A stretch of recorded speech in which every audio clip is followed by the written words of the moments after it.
কোটি কোটি প্রণাম। পরমানতা জগৎ জননী শ্রী শ্রী বড়মা শ্রীচরণে আমার কোটি কোটি প্রণাম। পরম পূজ্যপাত শ্রী শ্রী বড়মা শ্রীচরণে আমার কোটি কোটি প্রণাম। পরম পূজ্যপাত শ্রী শ্রী আচার্য দেবের শ্রীচরণে আমার কোটি কোটি প্রণাম। এখানে উপস্থিত সবাইকে আমার আনন্দিত জয়গুরু। আমাকে উনি বলেছে কিছু বলার জন্য ঠাকুর সম্বন্ধে। আমি কি বলবো, আমার যে পূর্ববর্তী মাঝে যে আলোচনা করেছেন, এই যে প্রথমবার এভাবে আলোচনা করতে দাঁড়িয়ে করেছেন, এতে আমাদের এইভাবে করলে আমাদের এখন যে মেয়েরা ছোট ছোট মেয়েরা যে এইভাবে আলোচনা করছে, এটাই আবার রবীন্দ্রনাথ তাই চেয়েছেন যাতে আমাদের ওই যে এখন নতুন নতুন মেয়েরা দাদারা তারা যে এভাবে আলোচনা করতে পারে, তার জন্য রবীন্দ্রনাথ এটাই চেয়েছেন। এখন আমাদের মাতৃ সমান চলছে শ্রাবণ মাস। আমরা মা সম্বন্ধে তো কিছু আমরা যে মাতৃ সমান করতে আসি এবং করি, আরও যাতে মাতৃ সমান করে যেতে এখান থেকে আমাদের মায়ের চরিত্রে যা যা আছে, মা কীভাবে সংসার করেছেন, মা কীভাবে ঠাকুরকে ভালোবেসেছেন, যখন কখন কী লাগবে না লাগবে বড় মা সবসময় খেয়াল রাখতেন ঠাকুরের কখন কী লাগবে।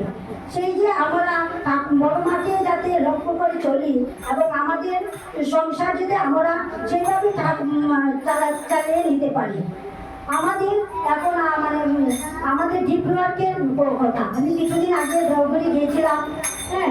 গিয়েছিলাম এভাবে এত সময় বসে আমাদের সবাইকে যে দর্শন দেন এবং সবার নিবেদন সবাই নিবেদন করেন, সবাই নিবেদনের যত উপযুক্ত প্রশ্নের উত্তর দিয়ে যান। এবং আমাদের আচার্য বলেছেন আমাদের ঠাকুরকে বিশ্বাস করতে হবে। আমরা যদি সব কিছু ঠাকুরের উপর বিশ্বাস করি, একটি গল্প বলেছিলেন আচার্যদেব, তার নিজের ঘটনা। আচার্য রবীন্দ্রনাথ যখন 11 মাস ছিলেন, তখন রবীন্দ্রনাথ কি জানি একটি অপারেশন হওয়ার কথা ছিল। তখন অপারেশন থিয়েটারে নিয়ে গেছেন আচার্যদেব এবং গৌরণীমা দিব্যি বসে আছেন। আচার্যদেব বলছেন আমি তো বসে আছি, আমি তো পুরুষ মানুষ, বাবাদের তো মাদের চেয়ে একটু বেশি মায়া একটু কম থাকে। মারাও এই যে বড় বউ এই যে গৌরানীমা বসে আছেন, আচার্যদেব বলছেন উনি আমার সঙ্গে গল্প করে যাচ্ছে, একটু চিন্তা করছেন না। তখন বলা হয়েছিল যে আপনি যে এভাবে চিন্তা মেয়ের ছেলের অপারেশন আছে, বললেন কি আমি কিছু জানি না, আমার ঠাকুর আছেন, অপারেশন তো আছেন কিন্তু ঠাকুর নিজেই করছেন, আমরা শুধু উপলক্ষ। এই যে বিশ্বাস, আমরা যদি এভাবে বিশ্বাস করতে পারি তাহলে আমাদের সব কিছু হয়। ঠাকুরকে বিশ্বাস করলে হয়। আরও বলেছেন আচার্যদেব নাম করতে হবে, যে নাম 24 ঘন্টা যদি নাম করা যায়, যদি আমাদের আমরা কিছু করতে পারি না, আমরা শুধু নাম করি এবং 24 ঘন্টায় নাম করি এবং মাঝে মাঝে বলি ঠাকুর, চিৎকার দিয়ে বলি ঠাকুর তুমি আমার, তাহলে আমাদের অনেক কিছু নামে আমরা সব কিছু পেতে পারি। আর এই যে এখন ডিপ্লোয়ার চলছে, ডিপ্লোয়ারদের কথা একটু বলছি। আমার ডিপ্লোয়ারদের তো এখন কি বলবো, ডিপ্লোয়ারকে চারিদিকে ডিপ্লোয়ার এবারে এই আচার্য যেদিন গত 14 তারিখে দেওঘর থেকে 26টি গাড়ি একসঙ্গে দেওঘর থেকে বেরিয়েছেন ডিপ্লোয়ার্কের জন্য। সবটি গাড়ি একদিকে যাননি এবং এক এক জায়গায় 26টি জায়গায় 26টি গাড়ি গেছে। সেই জায়গায় সেখানে আমারও ছেলে ছিলেন, আমার ছেলে গিয়েছে উত্তরপ্রদেশে ডিপ্লোয়ার চলছে।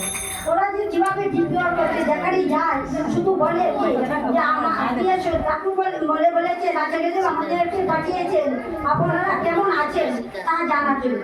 এরকম করতে করতে কী হয়, ডিপ্লোয়ারকে অনেক মানুষ উদ্বুদ্ধ হয় এবং তারা বোধ করে সব মানুষগুলিকে যারা অনেক আগে দীক্ষা নিয়েছিলেন কিছুই করেন না।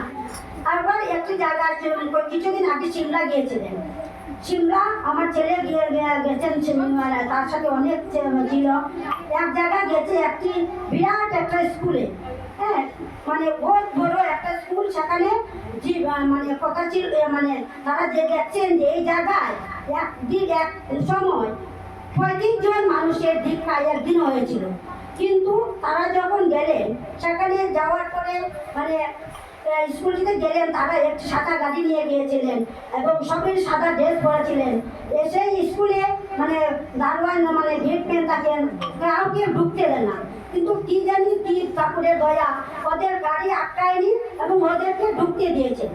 তখন ঢুকতে দেওয়ার পরে স্কুলের যে প্রিন্সিপাল মনে করছেন যে সব জায়গায় তো মানে ঠাকুরের মানুষজন যায়, তারা মনে করে সেই তো পয়সার জন্য এসেছেন। তারা এই প্রিন্সিপাল ওইখান থেকে চলে গিয়ে তার যে পরের যে মানে তাকে দিয়ে বলেছিলেন ওনাদেরকে বলেন যে কত তাদের ডোনেশন লাগবে। তখন না ওনারা বললেন যে না, আমরা ডোনেশনের জন্য আসিনি, আমরা এসেছি আপনাদেরকে আমাদেরকে আচার্যকে পাঠিয়েছেন, হ্যাঁ আপনাদেরকে মানে ঠাকুর কেমন আছেন জানার জন্য।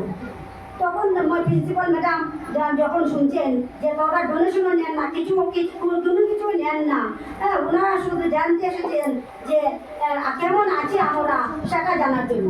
তারপর মানে প্রিন্সিপাল ম্যাডাম যখন শুনলেন যে মানে ওনারা টাকা পয়সা কিছুই নেননি, ওনারা শুধু এসেছেন আমরা কেমন আছি তা জানার জন্য।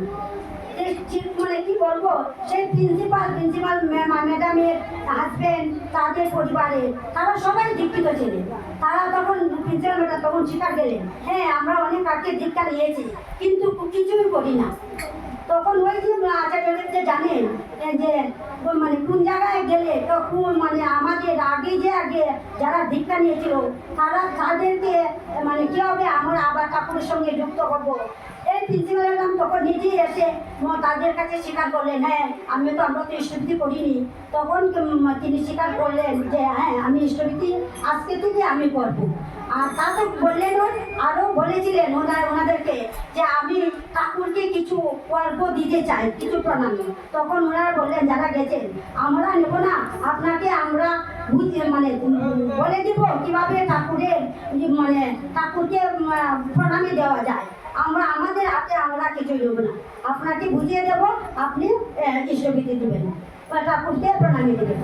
এইভাবে যে কত ঘটনা মানে কত মানুষ যে উদ্বুদ্ধ হয়, এই যে ছেলেগুলি এখনের জেনারেশনের ছেলেগুলি যেভাবে রাত দিন করে ওদের বহুত মানে কিন্তু তারা আনন্দেই চলে, তারা সারাদিন চলে, কোথায় কী খাবেন কী করবে তার মানে কোনো না, কিন্তু ঠিক ঠাকুরের কাজে গেলে তারা ঠিক পেয়ে যায়, তারা আনন্দেই চলে।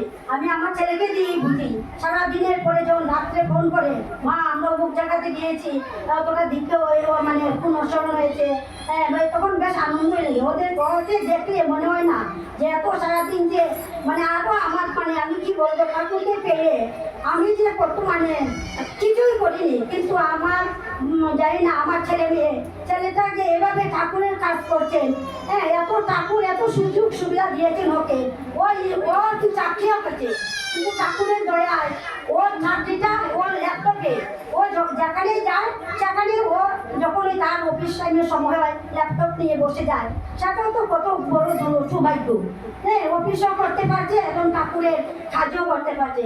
এটাই আমি ভাবি আমাকে যে না আমারটা মানে ঠাকুরকে জানি না কিছুই করছি না, কিন্তু ঠাকুরের যে এই আচার্য দেবের যে দৃষ্টি যে আমার ছেলে মেয়েদের উপর আছে সেটাই আমি মনে করি আমার পরম সৌভাগ্য। আমি জানি না আমি কিছুই করছি না, তবু ঠাকুর আমাকে এত মানে এত দিয়েছেন, আমি বহুত খুশি। আমি কি বলবো, আর কিছু বলার নেই। ঠাকুর কাছে বলি ঠাকুর তুমি জানো, তুমি যেভাবে ঠাকুর তোমার কাজে এগিয়ে যাচ্ছেন সেভাবে যাতে করিয়ে যেতে পারে, সেই আশীর্বাদটুকুই করো। জয় গুরু সবাই।